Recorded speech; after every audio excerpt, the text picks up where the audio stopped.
गुजरातच्या गोध्रामधल्या भाजपचे विद्यमान आमदार सी.के. राहुलजी यांनी आता एक वादग्रस्त विधान केलं। बिल्किस बानो बलात्कार प्रकरणी दोषी हे ब्राह्मण होते आणि त्यांची संस्कृती चांगली आहे असं राहुलजी म्हणाले।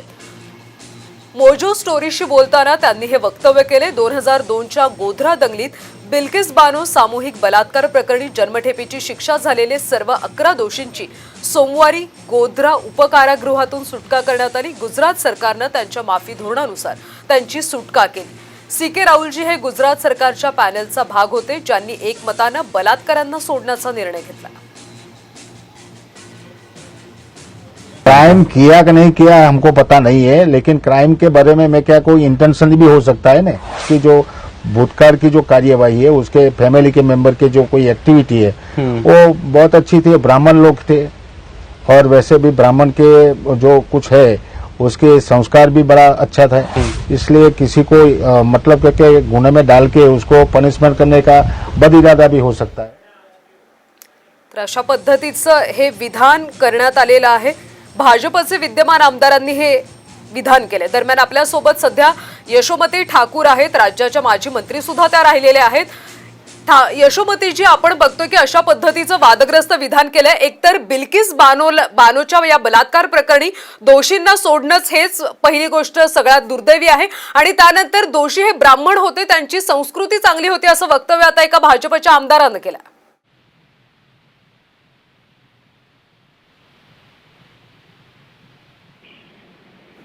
हॅलो, माझा आवाज पोहोचतोय तुमच्यापर्यंत?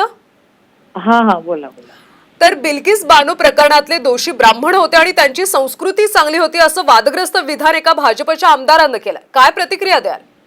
नाही, मला फार आश्चर्य वाटतं। आपण 75 वर्ष एकीकडे सेलिब्रेट करतो आपल्या देशाच्या स्वातंत्र्याचे आणि दुसरीकडे इतका घाणेरडा प्रकार झालेला होता की काय अवस्थेतून गेली असेल ती महिला हे आपण सगळे समजू शकतो। इथं जातीपातीचा विषय नाहीच आहे, इथं ह्युमॅनिटीचा विषय आहे आणि आपण हिंदुस्थानी, आपण ह्या भारतातले सगळे लोक आपण जातीपातीच्या पलीकडे आहोत असं आपण संविधानाची शपथ घेत असताना म्हणत असतो आणि इतकं कसं गलिच्छ हे लोक बोलू शकतात याचं आश्चर्य मला वाटतं। आमची अपेक्षा आहे की सन्मान्य पंतप्रधानांनी अशा ह्या त्याच्या आमदाराचा राजीनामा घेतला पाहिजे, त्याला पक्षातून बरखास्त केलं पाहिजे आणि त्याला शिक्षा झाली पाहिजे। असं कसं बोलू शकता तो? इतके म्हणजे लेजिस्लेशन मध्ये आपण कायदा बनवणारे पंडित असतो, ते इतके इल्लीगल भाषा कशी काय करू शकतात? नक्कीच यशोमतीजी, धन्यवाद या प्रतिक्रियेसाठी। तर सध्या आपल्या सोबत शिवसेनेच्या नेत्या सुषमा अंधारे आहेत। सुषमाजी, तुम्ही अशा प्रकरणाचा नेहमीच पाठपुरावा केलेला आहे। आता एका भाजपच्या आमदाराने, विद्यमान आमदाराने इतकं वादग्रस्त विधान केलंय। एकतर बिल्किस बानो बलात्कार प्रकरणी दोषींना सोडणं हेच दुर्दैव आहे आणि त्यामध्ये दोषी ब्राह्मण होते, त्यांची संस्कृती चांगली होती असं वादग्रस्त विधान केलं करता। मुळात बिल्किस बानो प्रकरणातल्या ज्या 11 लोकांना सोडलं गेलंय ते सोडणंच इतकं आश्चर्यकारक आहे की हे मी समजू शकते की 14 वर्षाची सजा भोगल्यानंतर रिव्ह्यू पिटिशन दाखल करण्याचा अधिकार कुठल्याही आरोपींना, कैद्यांना मिळतो आणि त्या अंतर्गत त्यांनी ते दाखलही केलं। परंतु माफी नीती योजना जी गुजरात सरकारने राबवलेली होती, या माफी नीती योजनेमध्ये जी 2014 ची योजना आहे, या योजनेमध्ये अत्यंत स्पष्टपणे 2 गोष्टी नमूद केल्या होत्या की अशा योजनेअंतर्गत कुठल्याही सामूहिक हत्येचा आरोपी किंवा सामूहिक बलात्काराचा आरोपी असेल तर अशांना, आणि त्याला दोषी करार दिलेला असेल तर अशा लोकांना माफी नीती योजनेचा लाभ मिळणार नाही, एक। आणि दुसरी बाब 2014च्या या माफी नीती योजनेतली की Delhi special police establishment act 1946 नुसार जर दोषींना दोषी करार दिलेला असेल तर त्यांना सुद्धा या योजनेचा लाभ असणार नाही आणि हे 11 आरोपी या दोनही मुद्द्यांवरती अजिबात या गोष्टीसाठी एलिजिबल ठरू शकत नाहीत, तरीही त्यांना सोडलं जातं। हेच मुळात धक्कादायक आहे. आता त्यावर जेव्हा भाजपचे आमदार असे मुक्ताफळं उधळतात तेव्हा ते त्यांच्या प्रकृतीला, त्यांच्या स्वभावाला आणि त्यांच्या पक्षाच्या एकूण विचारधारेला साजेसं बोलतात. कारण भाजपाने न्याय व्यवस्था, कायदा सुव्यवस्था मानायचीच नाही हे ठरवून टाकलेलं आहे. अगदी म्हणजे राज्यातला संतोष बांगर असेल, प्रकाश सुर्वे असेल किंवा ही एकूण सगळी जी मंडळी आहे ज्या पद्धतीने वागत आहेत त्यावरून हे स्पष्ट आहे की यांना इथली कायदा व्यवस्था, न्याय व्यवस्था काहीच मान्य नाहीये आणि हे प्रत्येक गोष्टीला जातीचा आणि धर्माचा रंग देऊन राजकारण करू पाहतात. सुषमाजी, तुम्ही राज्यातल्या सोबतच केंद्रीय पातळीवर याबद्दल काही भूमिका घेणार का शिवसेना? हो, मला असं वाटतं बिल्किस बानो कुठल्या जातीची किंवा कुठल्या धर्माची आहे याही पेक्षा बिल्किस बानो या भारताच्या एका भागातली ती एक नागरिक आहे आणि त्यामुळे बिल्किस बानोचा मुद्दा हा कुठल्याही जात, धर्म, पक्ष यासाठी भूमिका घेताय हे नक्कीच चांगलं आहे. सध्या आपल्यासोबत राष्ट्रवादीच्या नेत्या रुपाली चाकणकर आहेत.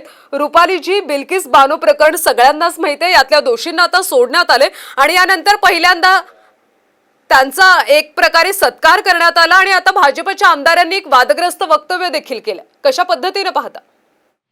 सुरुवातीला ज्या भाजपच्या आमदारांनी हे वक्तव्य केलंय तर आता बहुतेक मला असं वाटतं असं काही फॅड निघालंय की अभ्यास न करता किंवा कोणती माहिती न घेता आपल्या अकलेचे तारे तोडण्याचे बरेच प्रकार घडतात. यामध्ये दुसरी गोष्ट, ज्यावेळेस ही शिक्षा संबंधित बलात्कारींना सुनावली गेली ती किमान ही शिक्षा पूर्ण करायला हवी होती.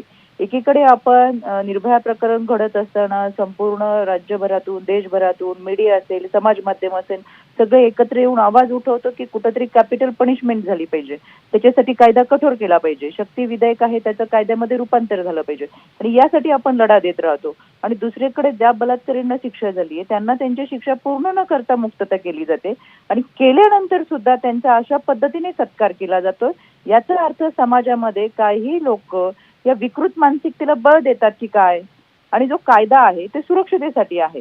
त्याच्यामुळे निश्चितपणाने जो निर्णय यामध्ये दिला गेलेला आहे किंवा ज्या पद्धतीने लोकांनी त्यांचा सत्कार करण्याचं वर्तणूक केलेली आहे. रुपालीजी, तुम्ही महिला आयोगाच्या अध्यक्ष आहात, राष्ट्रवादी केंद्रात सुद्धा हे आहे, तर तुम्ही केंद्रामध्ये या सगळ्याबद्दल काही ठाम भूमिका घेणार का?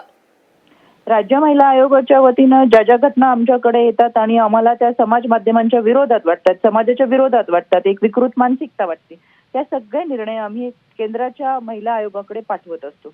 त्यांच्या माध्यमातून ते पुढे घेतले गेले पाहिजे, संपूर्ण राज्यामध्ये त्याची अंमलबजावणी झाली पाहिजे.